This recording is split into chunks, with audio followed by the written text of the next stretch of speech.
morning, and welcome to another episode of Disability Matters. I'm Morgan Spicer, Self-Advocate Coordinator with People First of West Virginia. I've learned over the years the importance of self-advocacy and how much of an impact it makes to have your story out there. Disability Matters is designed to cover a wide range of topics that will inform you, inspire you, and encourage you to strengthen your advocacy journey. Now, we'll do this by offering a variety of guests as well as interviews with advocates around the state. It's not just legislative advocacy, it's so much more. So this month, we had the chance to speak to Amanda Hawkins, member of People First of Marion County and interim secretary for the West Virginia People First statewide board. Let's get to that interview now. Today, I'm speaking to Amanda Hawkins, secretary for her local People First chapter in Marion County, and is our interim secretary for our People First statewide chapter. Welcome to the show. Thank you for having me. Thank you for joining me.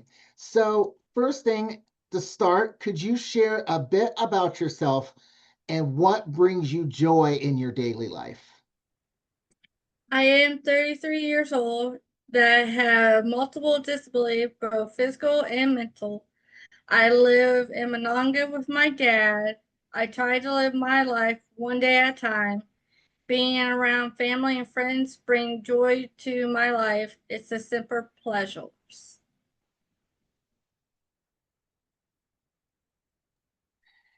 And it's amazing because that's the thing with self-advocacy is what you taught you can teach others. So individuals that live at home can teach others in the area how to effectively advocate for themselves.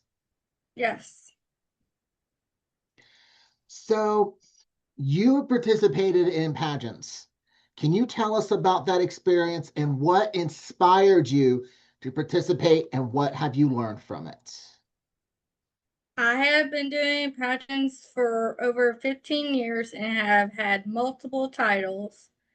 I have had good and bad experience, but I've learned from all those.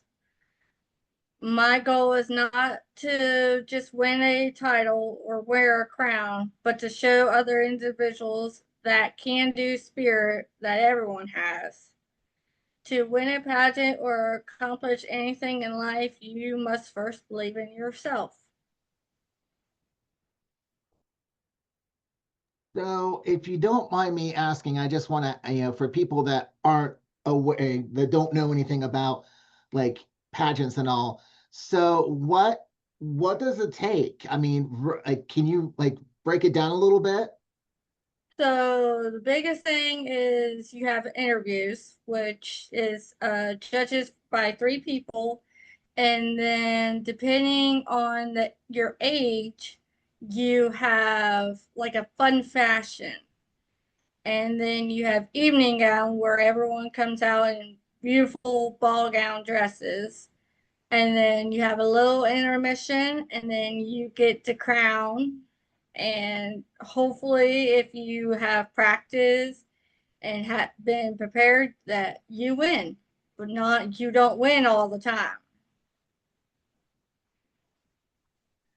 So, like, what kind of pageants have you participated in? Well, my first ever was Miss Ability. It took me 10 years to win it. And after that, I didn't know anything about fairs and festivals until after I won that. And my sister queens were like, hey, you should go do this pageant. And I competed in my first fairs and festivals. 2017 actually was my first ever. And ever since then, you get the bug and I have to compete. I gotta show what I can do. So, like pageant wise, where do they usually hold these pageants? Well, the Valley one that I competed in was in Preston County. I've been in Sutton, I've been in Pennsboro, I've been Fairmont was one. They're everywhere, all around the West Virginia. There's a pageant. Now on your social media page, I see like you like being at like pageants at fairs as well. So And I always see the nice dresses you have. How do you get those? Like, can you explain how that happens? So if I go to a fair, a lot of those are thrifted. I get those for other sister queens, or volunteering at Salvation Army helps that a lot because the girls there are like, "Oh, this would look pretty on you," and I've got multiples.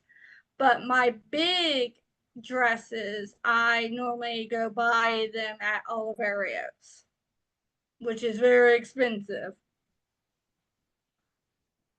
So a lot of money goes into making sure you have the correct outfit and you look the part.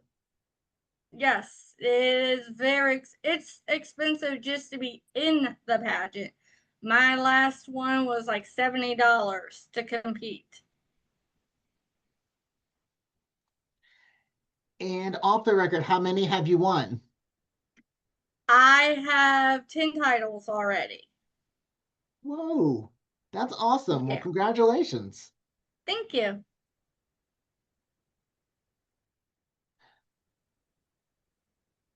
Oops. Okay. So you also engage with the Disability Action Center. So how do you engage with them and what kind of support or community do you find there? So, since they moved, it's very hard for me to be there like it was at the old place. So, I haven't been able to go as classes as I used to go. I've been trying to get ways there, but me not having my license really hurts that. And is that something that you're actively advocating for? Yes, I've actually been trying to get my license, and I've been talking to them of how I can get a bus even to come pick me up. But the bus says I don't have a disability that is bad enough for a bus, which doesn't make sense to me. Yeah, that doesn't make a lot of sense at all. So, what kind of events do you guys do at the Disability Action Center? When it was where I could be closer, I helped at cooking class. We had dance classes. We had Able, which was a women's group, People Force, of course, and we always went on trips. Yeah, and again, you're on the Disability Action Center's social media page. Looks like you guys go to a lot of places, and some of those places look like a lot of fun. Yeah. Any trips that they've gone to that you've enjoyed the most? Well, since I can't get there, I haven't been able to because I know they just went to Cooper's Rocks. I would love to go to it, but I have no way there.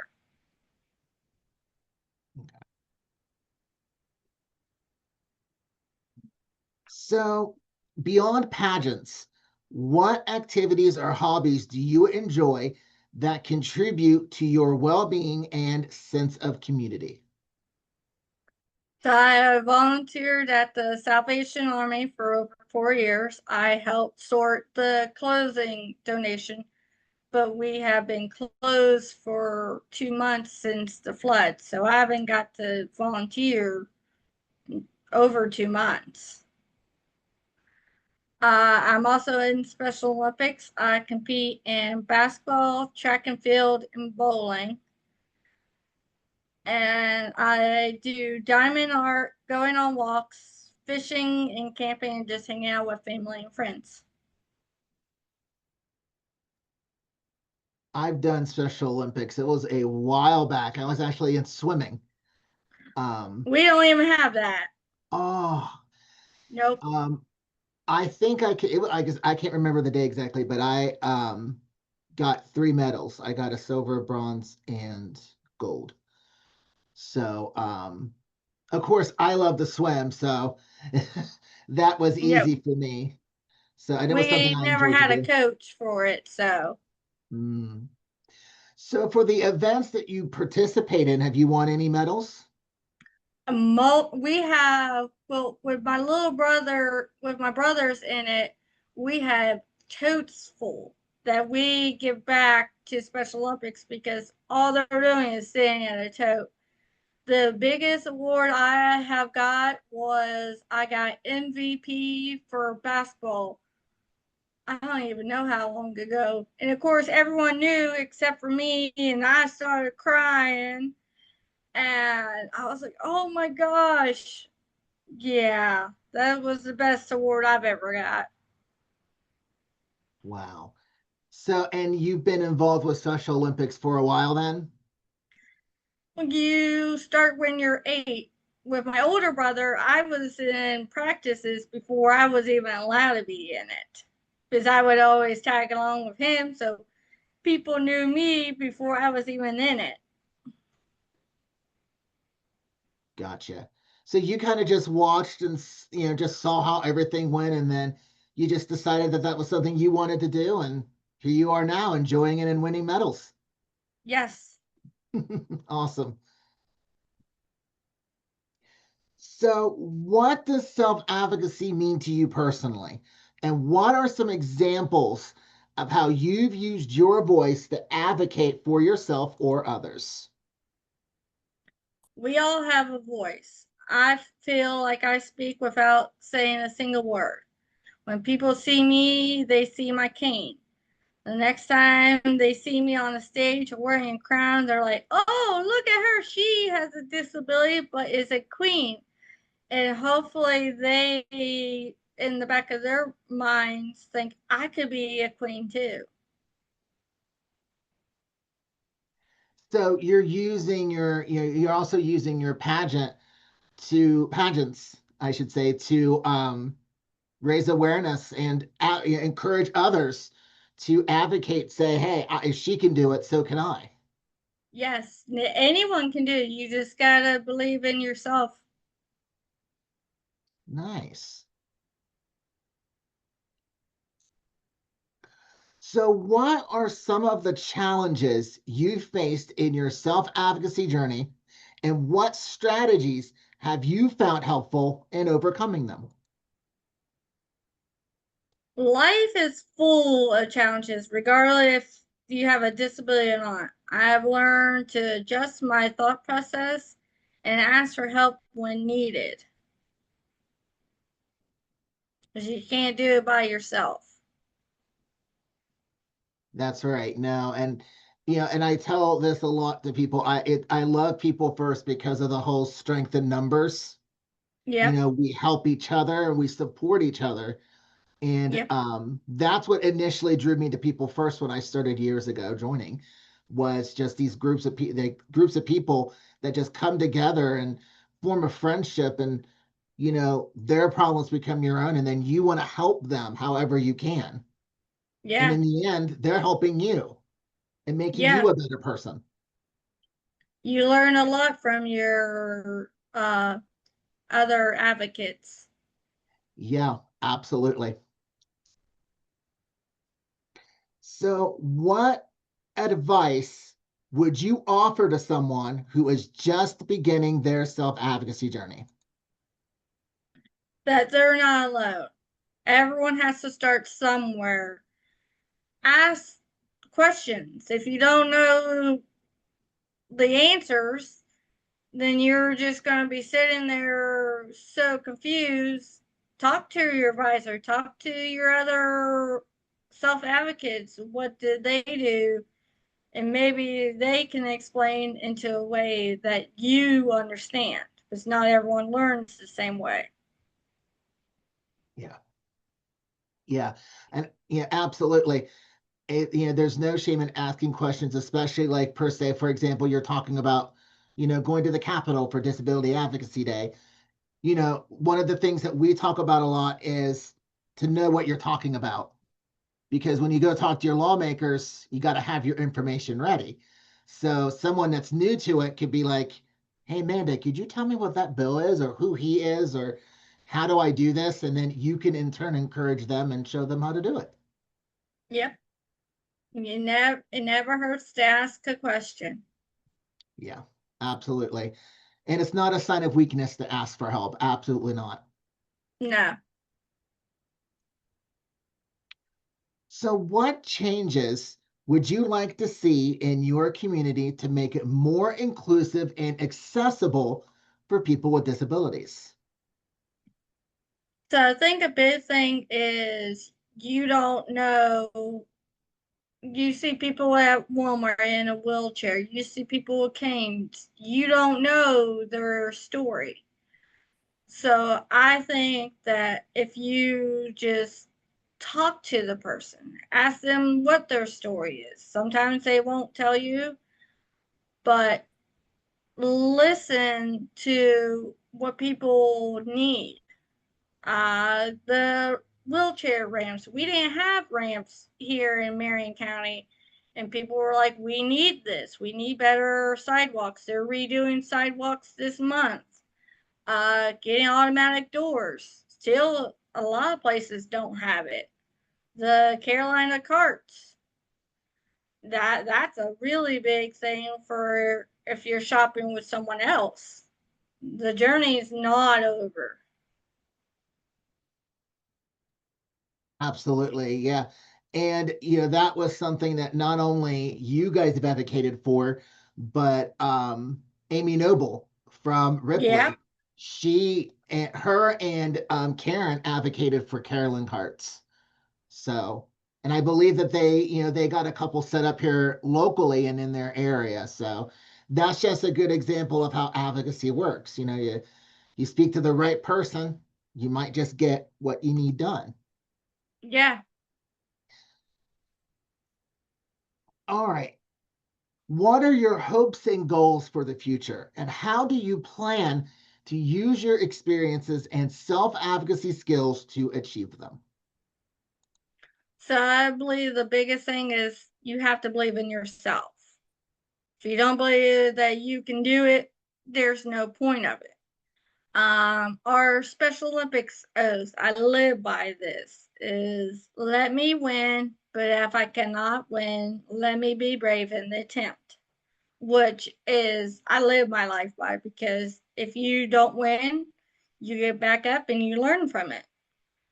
My goals is to live my life to the fullest, not gonna let my disabilities beat me. I want to get my driver's license, become more independent, and compete in a state pageant. And have you made any steps on that, getting your driver's license? I have the book, but it's hard for me to understand what I'm reading. So we are going to figure out another way for me to study in a way I can study. Yeah. Yeah. Just as you said earlier, like, everyone's different. Everyone studies, differently. I'm a visual person. I learn by seeing. Me too. Uh, some people learn just by doing or reading a manual and then doing it. Um, but yeah, that's a big hurdle, and you started on that. So here's to hoping that you keep at it, and maybe one day we'll see your driver's license on posted to social media. Like, Yes, hey, I got it. I got it. Yes. All right. And finally, is there anything else you'd like to share with our audience that we haven't covered? Well, I have two quotes that I want to leave with. The one is don't judge someone until you have walked a mile in their shoes. And another is it's not about the dress, it's about the girl in the dress. That I add that at every farewell because it is so true. You don't, it's not about the dress, it's who's in it. That's wow, I've never heard that. That's amazing. I Um, heard it, we heard it years ago, and I add it to every farewell because it's true. Don't matter how much the dress is, if the person isn't nice or is nasty to the people she's competing, it don't even matter. You just could be the doll from Salvation Army and you could win if you have the right attitudes. Right. Absolutely. And that quote reminds me of the whole individual disabilities, that you see them as individuals first, not their disability. Yes. And they're, that person's got amazing qualities and talents, but they shouldn't be defined by their disability. They are people. I mean, amazing people. So, We are people first. absolutely. And that's again, that's something that I love about it, is the whole strength in numbers, and then the whole, seeing us as individuals. Yes. All right. Amanda, thank you so much for joining me today. It's been a pleasure to speak with you. Thank you. Thank you so much, Amanda, for joining us this month. Now, don't forget, if you want to be featured on an episode of Disability Matters or have a subject you would like discussed on a future episode, you can reach out to me by calling the ARC at 304 422 3151 extension 129. Now, I'm in my office on Tuesdays and Thursdays from 8:30 a.m. to 4:30 p.m. So if you call and I'm not available, please leave a message and I will get back to you as soon as I can. You can also email me at morgan.spicer@thearcmov.org. I would love to have you on a future episode. That's going to do it for this month. Join us next time on Disability Matters, where we're advocating, educating, and celebrating the potential within you. See you next time.